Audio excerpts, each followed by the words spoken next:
done the sons of the Achaeans in council, would by fathers Zeus, Athene, and Apollo, that I had among them 10 more such counselors, for the city of King Priam would then soon fall beneath our hands, and we should sack it.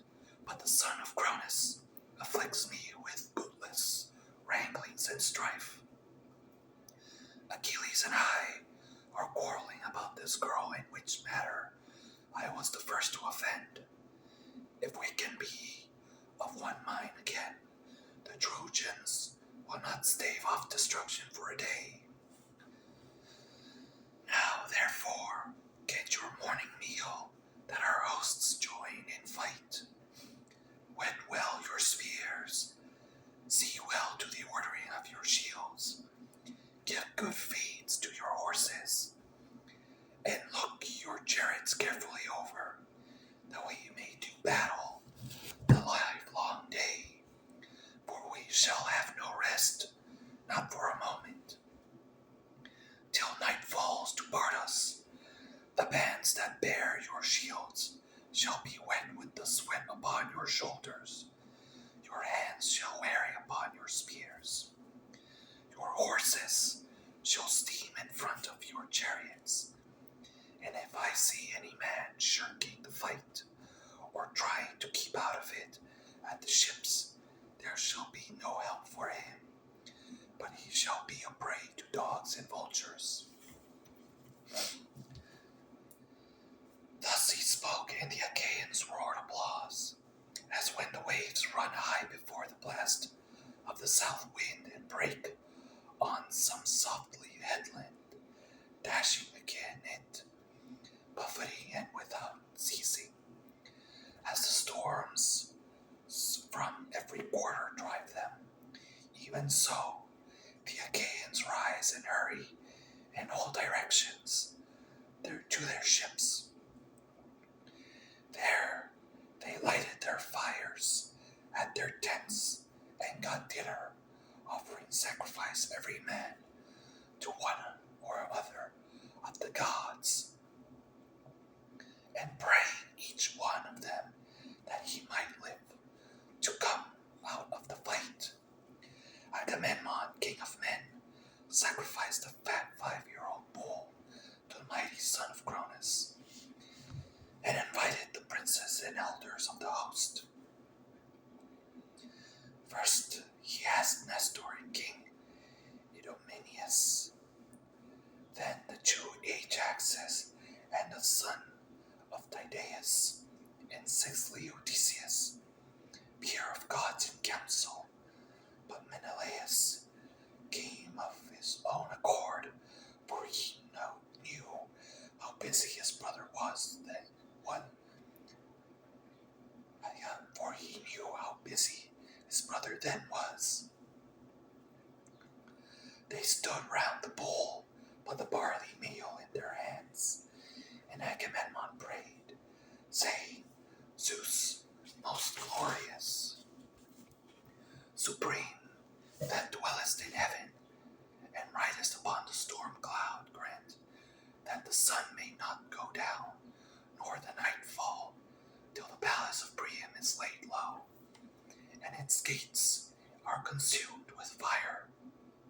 Grant that my sword may pierce the shirt of Hector about his heart, and that full many of his comrades may bite the dust as they fall dying around him. Then he prayed, but the son of Cronus would not fulfill his prayer. He accepted the sacrifice, yet none the less increased their toil continually. When they had done praying and sprinkling the barley meal upon the victim, they drew back its head, held it, and then flayed it. They cut out the thigh bones, wrapped them round into layers of fat, and set pieces of raw meat on the top of them. These they burned upon the split logs of firewood, but they spitted the inward meats and held them in the flames to cook. When the thigh bones were burned and they had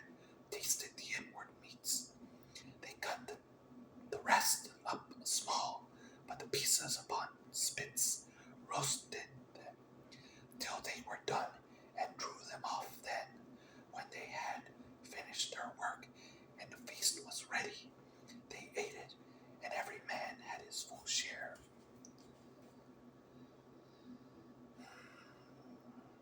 So that all were satisfied as soon as they had enough to eat and drink, Nestor, knight of Cyrene, began to speak.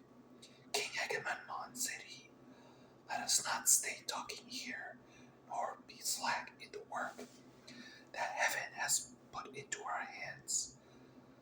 Let the heralds summon the people together at their several ships. We will then go about among the host, that we may begin fighting at once. Thus did he speak, and Agamemnon heeded his words. He had once sent the criers round to call the people in assembly, so they called them, and the people gathered thereon.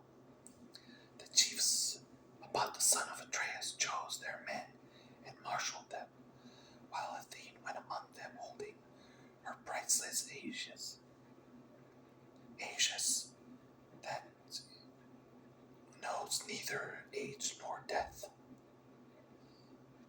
From it there waved 100 tassels of pure gold, all deftly woven, and each one of them worth 100 oxen. With this she darted furiously everywhere among the hosts of the Achaeans, urging them forward and putting courage into the heart of each, so that he might fight and do battle without ceasing. Thus war became sweeter in their eyes, even then returning home in their ships. As when some great forest fire is raging upon a mountain top, and its light is seen afar, even so as they marched, the gleam of their armor flashed up into the firmament of heaven. They were like flocks of geese or cranes or swans on the plain upon the waters of Cayster, that wing their way hither and thither, glorying in the pride of flight, and carrying as they settle till the fen is alive with their screaming. Even thus did their tribes pour ships and tents on the plains of the Scamander, and the ground rang as brass under the feet of men and horses. They stood as thick upon the flower bespangled field as leaves that bloom in summer, as countless swarms of flies buzz around a herdsman homestead in the time of spring, when the pails of drenched with milk. Even so did the Achaeans swarm on to the plain to charge the Trojans and destroy them. The chiefs disposed their men this way and that before the fight began, drafting them out as easily as the goat herds draft their flocks when they got mixed while feeding.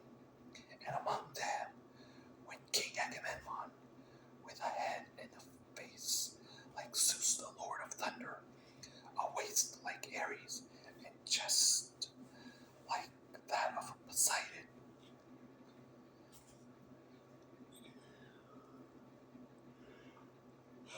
As some great bull that lords it over the herds upon the plain, even so did Zeus make the son of Atreus stand peerless among a multitude of heroes. And now, O Muses, dwellers in the mansions of Olympus, tell me, for you are goddesses and are in all places, so that you see all things, while we know nothing but by report, who were the chiefs and princes of the Danaans. As for the common soldiers, they were so that I could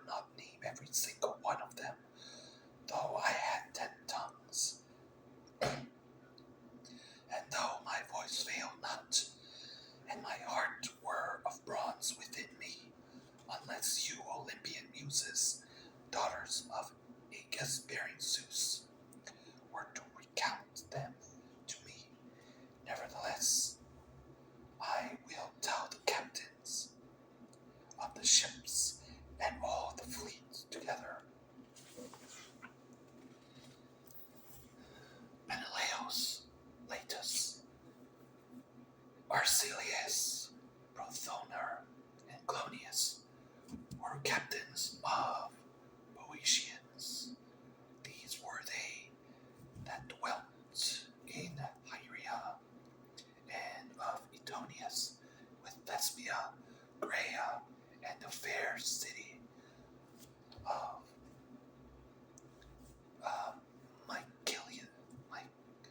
Mycalessus.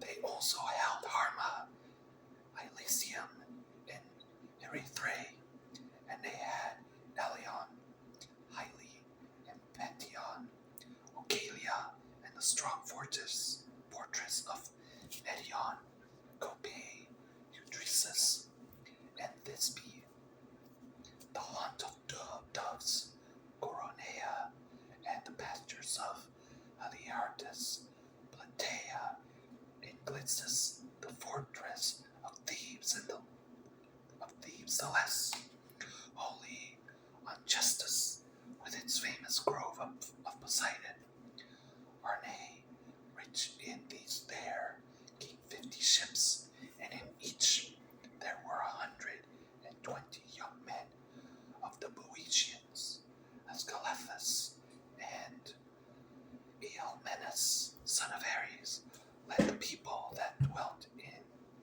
Aspledon, and Orchomenus, the realm of Mineas, Astioche, a noble maiden, bore them in the house of Actor, son of Zeus, for she had gone with Ares secretly into an upper chamber. He had lain with her. With these came 30 ships. The Phocians were led by Scythius. Where was I?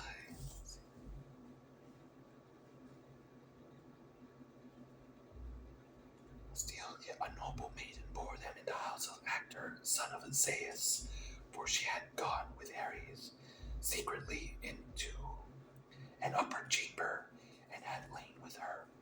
With these there came 30 ships. The Phocians were led by Scythius and Epistrophus, son of mighty Ephitus, the son of Nabolus.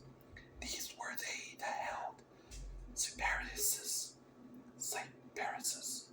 rocky Pytho, holy Grisa, Dolius, and Panopius. They also that dwelt in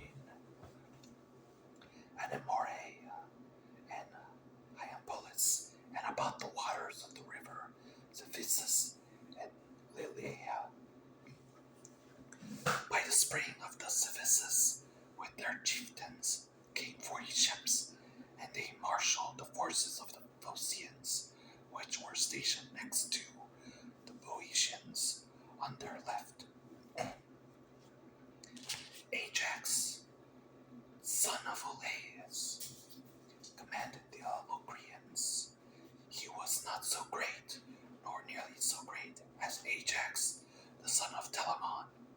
He was a little man, and his breastplate was made by linen.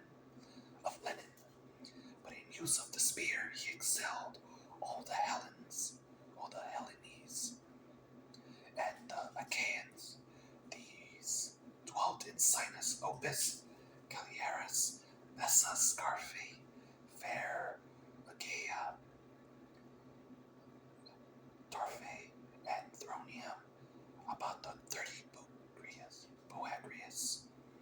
With him there came 40 ships of the Locrians, who dwell beyond Euboea, the fierce Abantes, held Obeia with its cities, Chalcis, Eretria, Histiaea, rich in vines, Cerinthus, the sea, and the rock perched down. Of Dium, with them were also the men of Charistus and Stira. Elephenor of the race of Ares was in command of these. He was son of Chalcedon, chief over all the Abantes.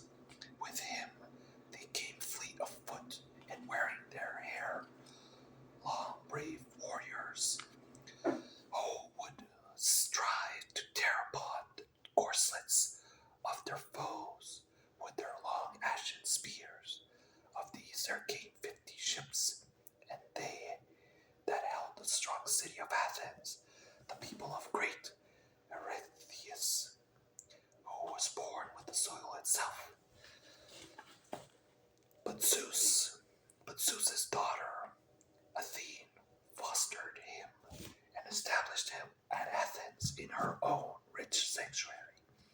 There, year by year, the Athenian youths worshipped him with sacrifices of bulls and rams. These were commended by Menestheus, son of Pythios. No man living could equal him in the marshalling of chariots and foot soldiers. Nestor could alone rival him. He was older. With him there came 50 ships. Ajax bought 12 ships, son of Salamis, and stationed them alongside those of the Athenians.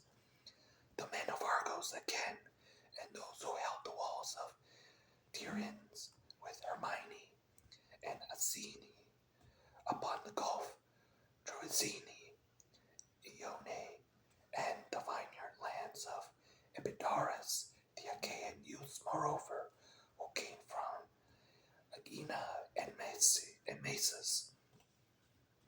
These were led by Diomed of the loud battle cry, and Sithenellus, son of Fame, Capaneus, with them in command, with Eurylaus, son of King Mecistius, son of Teleus.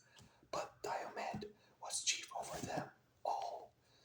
With these there came 80 ships, those who held the strong city of Mycenae, rich Corinth, and Cleone, Orneae, Arethyriae, and Lycion, where Adrestus reigned of old, Hyperestia, Gonoisa, and Pelinae, Aegium, and all the coastland round the Helis. These sent 100 ships under the command of King Agamemnon, son of Atreus. His force was far both finest and most numerous. And in their midst was the king himself, all glorious in his armor of gleaming bronze, foremost among the heroes, for he was the greatest king and had most men under him. And those that dwelt in Lacedaemon, lying low among the hills. Fairest Sparta, with Messe, the haunt of doves, Bryceae, Ogiae, Amyclae, and Helos upon the sea, Laius, moreover, and Otylis.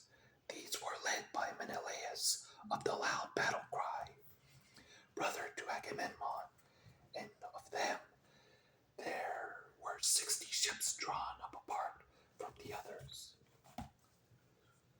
Among them went Menelaus himself, strong in zeal, urging his men to fight, for he longed to avenge the toil and sorrow that he had suffered for the sake of Helen.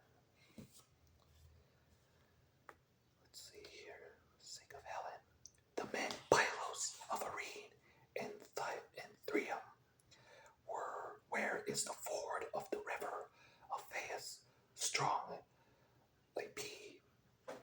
Cypericius,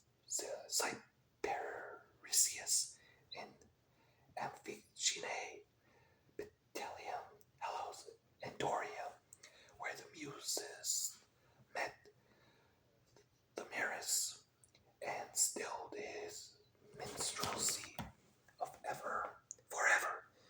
He was returning from Oechalia, where Eurydice lived and reigned, and boasted that he would surpass even the Muses, daughters of Aegeus, bearing Zeus, if they should sing against him, whereon they were angry and maimed him.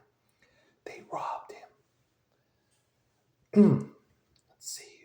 They robbed him of his divine power of song, and thenceforth he could strike the lyre no more. These were commanded by Nestor, knight of Cyrene, and with him there came 90 ships.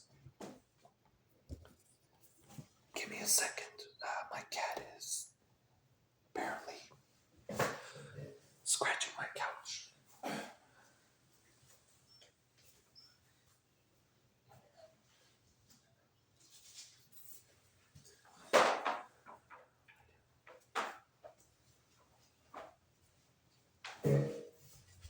Sorry about that. This is my cat he's being a brat. So, alright, where was I?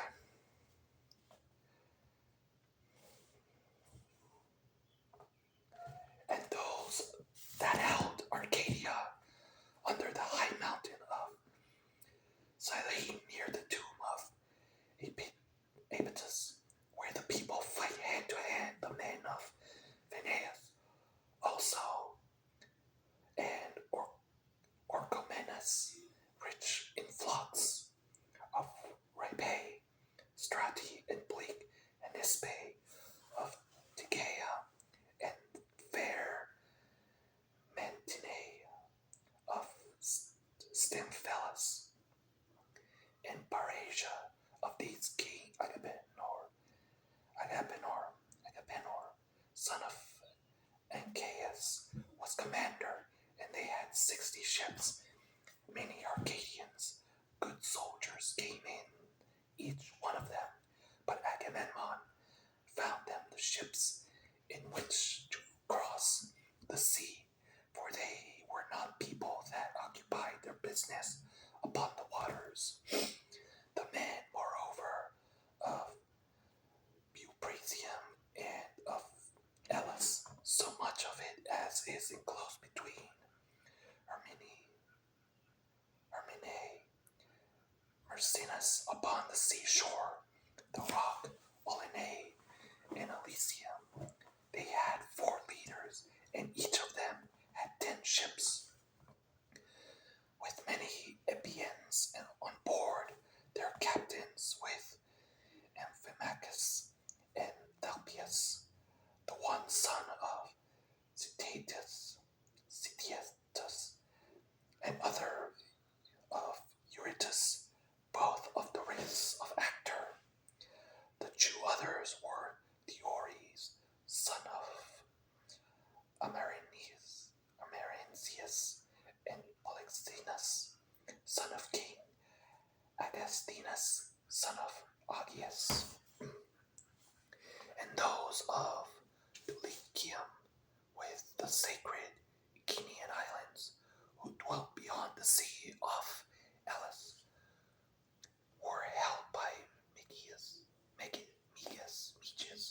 peer of Ares, and the son of valiant Peleus, dear to Zeus, who quarreled with his father and went to settle in Dulichium. With him there came 40 ships. Odysseus led the brave Cephallenians, who held Ithaca, Neritum, with its forests, Crucelia, rugged Aegyptus, Samos, and says Cynthus, with the mainland also that was over against the islands. These were led by Odysseus, peer of Zeus, in council, and with him there came 12 ships.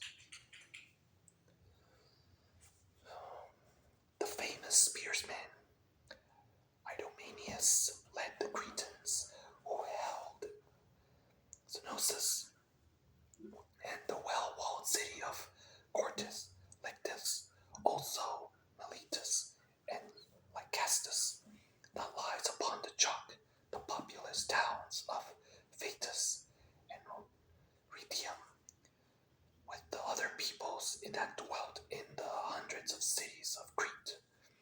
All these were led by Idomeneus and by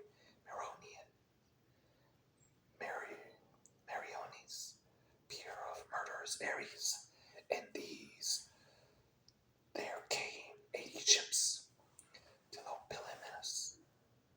Tlepolemus, son of Hercules, a man both brave and large of stature, brought 9 ships of lordly warriors from Rhodes. These dwelt in Rhodes, which is divided among the 3 cities of Lindus, Iliad, and Chimeras, that lies upon the chalk. These were commanded by Tlepolemus, son of Hercules, and Astyochia, whom he had carried off from Ephyria on the river Zeleus, after sacking many cities of valiant warriors. When Tlepolemus grew up, he killed his father's uncle, Licymnius, who had been a famous warrior in his time, but was then grown old. On this he built himself a fleet, gathered a great following, and fled beyond the sea, for he was menaced by the other sons and grandsons of Hercules. After a voyage during which he suffered great hardship, he came to Rhodes, where the people divided into 3 communities according to their tribes, and were dearly loved by Zeus, the Lord of gods and men. Wherefore the son of Cronus showered down great riches upon them. And Nereus brought 3 ships from Cyme. Nereus, who was the handsome man that came up under Ilias of all the Danaans, after the son of Peleus, but he was a man of no substance, and he but a small following. And those that held Nisyrus, Carpathus, and Cassis, with Cos, the city of Eurypylus, and the Calydnian islands. These were commanded by Phaedipus and Antiphus, 2 sons of King Thessalus, the son of Hercules, and with them there came 30 ships.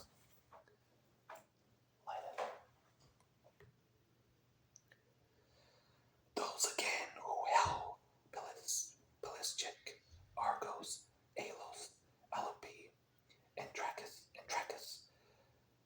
and those of Phthia and Hellas, the land of fair women, who were called Myrmidons, Hellenes, and Achaeans. These had 50 ships, over which Achilles was in command, but they now took no part in the war, inasmuch as there was no one to marshal them, for Achilles stayed by his ships, furious about the loss of the girl Briseis, whom he had taken from Lyrnessus at his own great peril, when he had sacked Lyrnessus and Thebe, and had overthrown Mines and Epistrophus, son of King Evenor, son of Salapus. For her sake Achilles was still grieving, but ere long he was again to join them. And I think I'm gonna stop there for now, because pretty much I butchered a lot of names. I'm pretty sure I did butcher a lot of names. But yeah, that was a long one. Let me see how many pages for book 2. Okay, I don't have that much. So I'm gonna stop here at page 44.